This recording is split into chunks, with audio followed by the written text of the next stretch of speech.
Welcome, Sagittarius. This is Regina from Pacific Tarot, and I pulled for you the Four of Cups for the month of May as your overall energy. The Four of Cups is about what I love to believe is your personal magic. This is really rebuilding your social, emotional, even cultural foundation through the act of moving towards things that make you feel good. Things that don't resist you, that don't ignore you, things that recognize your value, appreciate your participation. And in that way, you have come into an art of manifestation where you are manifesting something and you are receiving an offer that may or may not match what it is that you manifested. This manifestation could be the result of something you wished for a long time ago but forgot about, and if it comes in, you can consider it now. You don't feel like you must take it because once upon a time you wanted it. You're able to understand and recognize whether it is the match that you desire at this time, and if not, how you can manifest it to be the better match for you. So this is recognizing if this offer has the potential to be built into or negotiated in a way that serves you best. Underneath the deck, we have the Six of Cups, and this is absolutely something that seems to be on the horizon for many Sagittarians. This feels like the return of a soul bond, or at the very least, a memory of a soul bond. The relevance of this particular relationship or opportunity is how a passion was shared with an individual or through an activity that represents a tremendous amount of soul talent, soul gift, soul purpose for you.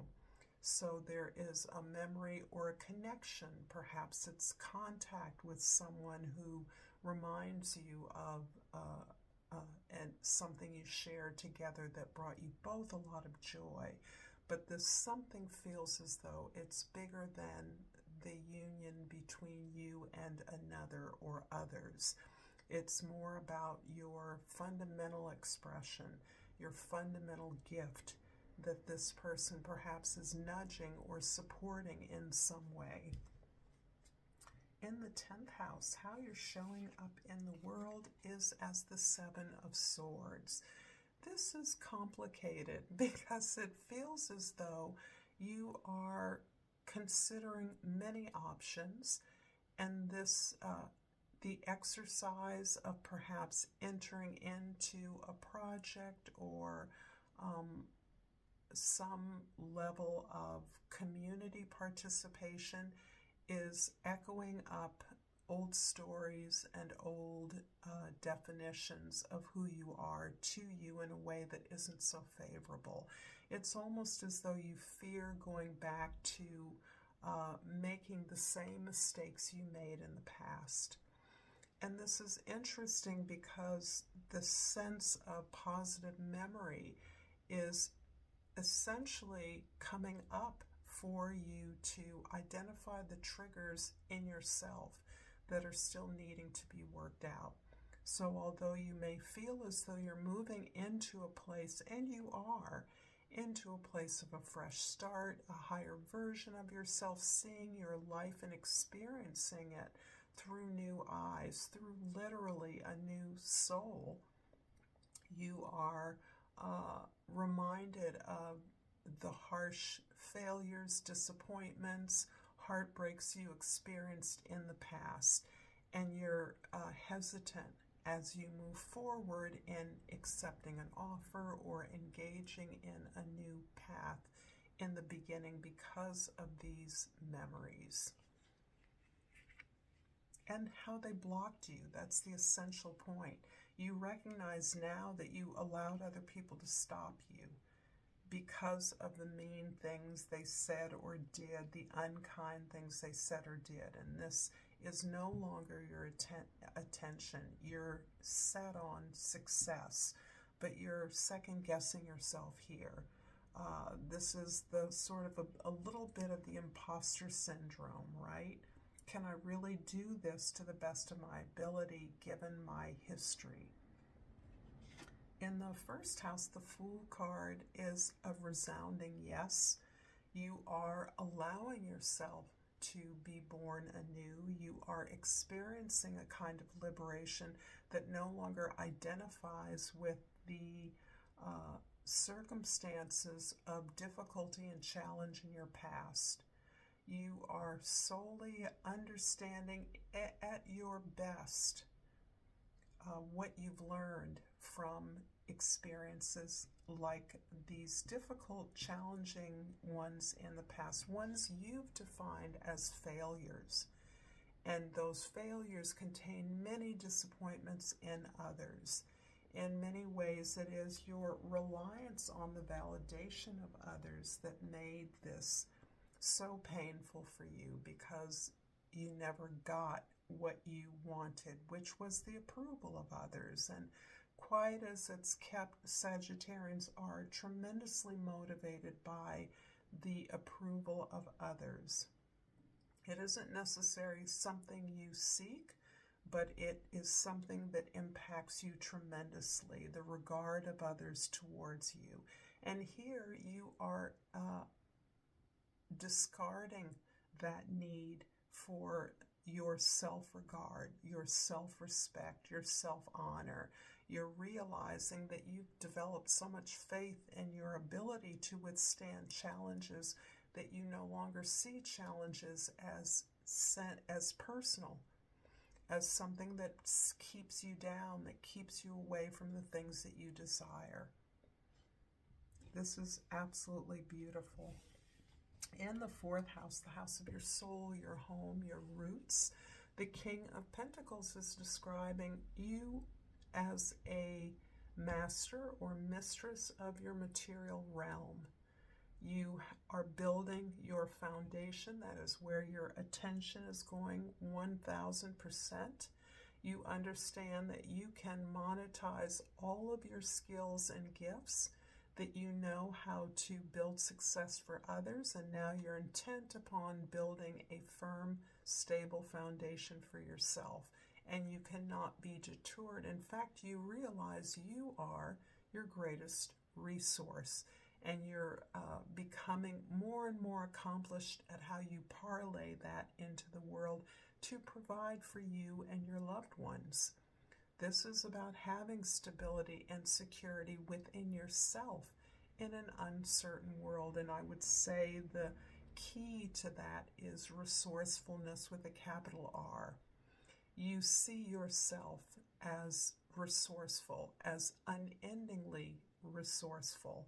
And this is what's giving you the sense of power and unshakable confidence at this time. In the seventh house of your significant others, the Hanged Man, the Hanged One, is about taking a deep breath, stepping back from what you're learning, the opportunities that you are balancing at this time, that you're considering. You're able to understand exactly what needs to occur before something else can occur. So I see you as being really comfortable, in fact, delving into that ability to sort, execute, organize, and calendar things efficiently and effectively. In fact, I almost see you needing that exercise at this time. The ability to get out your calendar, make lists, create tables. This is something I actually see you very good at. Certainly on behalf of others, other employers, other organizations, you excel at this. But doing it for yourself is something that is harder. And yet, you are understanding that any obstacle is not personal. This is simply something that must be done as a way of best utilizing your finite energies. And I do feel a stronger message here overall about using your energies effectively to prevent from burnout. There's so much that you are poised to integrate into your life, to bring to whatever projects you're working on, that you are not afraid of the work, but you're very clear that working smarter is the goal, not harder. I'm going to pull a Soul's Journey card and hope that this reading, Sagittarius, is resonating for you. I appreciate all comments, all thoughts, and please drop them in the comment box below. And I pulled the Peace card. I am a being of love, and I release all negative energy. I really feel strongly that this emergence in your perspective, in your everyday outlook, is about this sense of peace that you have gained, that you are gaining, understanding that challenges aren't against you, that life isn't at you, it is for you. In the first house, the Fool is clarified by the Seven of Wands, and I always like 2 sevens because they tell me that you're on your path.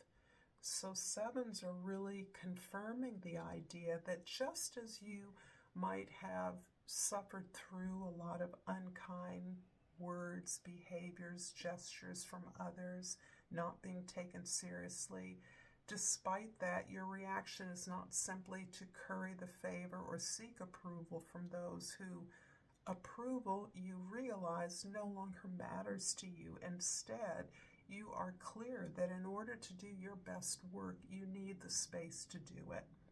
You're protecting that space. You're protecting your energies, which is what's important here. So you're learning to say no over and over and over again. This isn't just about training the people around you. This is about training yourself to honor the sacred space that you've created. This, for many Sagittarians, it's not new to enjoy your own company or to recognize the strength of stillness in your life.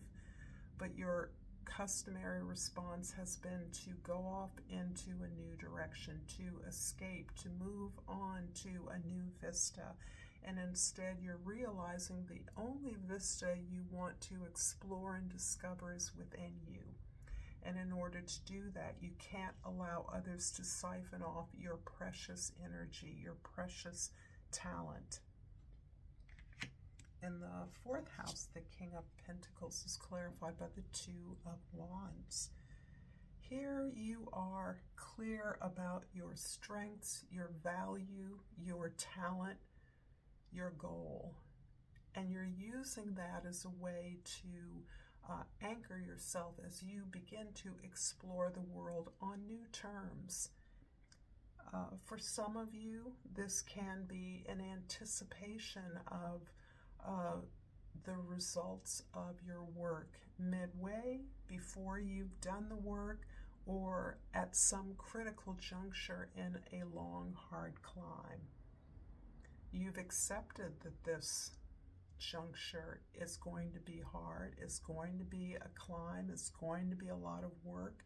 You don't shrink from that, but you're also recognizing that you can't expand, you can't do more if you don't allow yourself to explore, allow yourself to plan, to propose a way of turning your energies towards a new audience, a new community, to letting in unfamiliar elements as a way not of testing you, but of a way of implementing what you've learned, you've experienced as good or productive for you, as being so for others.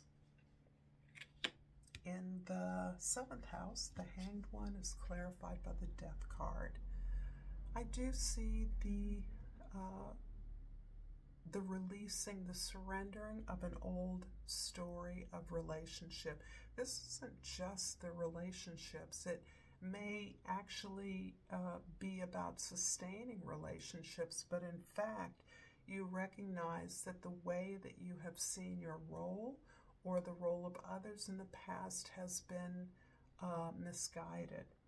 And so, as I spoke earlier about seeking validation from others, this somehow goes to the core of an experience of relationship that you're releasing. And this is huge because it seems to mean that you are actually not averse to connecting with relationships from the past, particularly those that did not work out well. Many of them have ended naturally, they've been closed out, but others you recognize the growth contained in the moment of surrender, just as important as the moments of birth.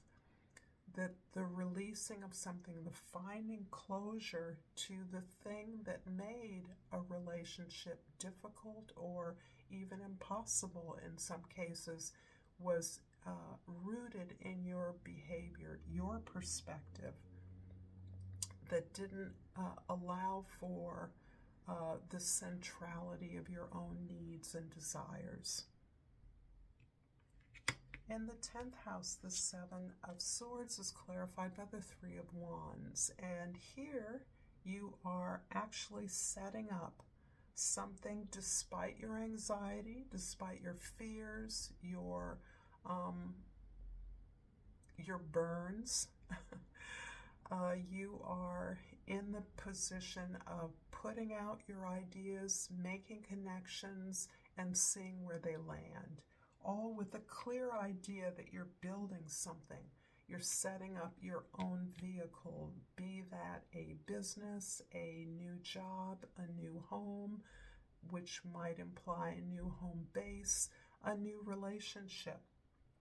This all has bearing upon the way that you're showing up in the world, open to connection, not needing to understand where it will lead to, but knowing that you have the expertise and the familiarity with what you've done for a while to expand, to move into new locations, new territories, and to welcome the collaborations that come, which you're considering at this time. And I'm going to finish up this reading with a crystal oracle and hope that this reading has been useful to you. And this one's face up, so I'm going to take that one. And this is the Amazonite. And the key word is life purpose. I'm fully aligned to and living my life purpose. Not much more I can say to that, Sagittarius. If you've enjoyed this content, check out the content here. And until next time, namaste.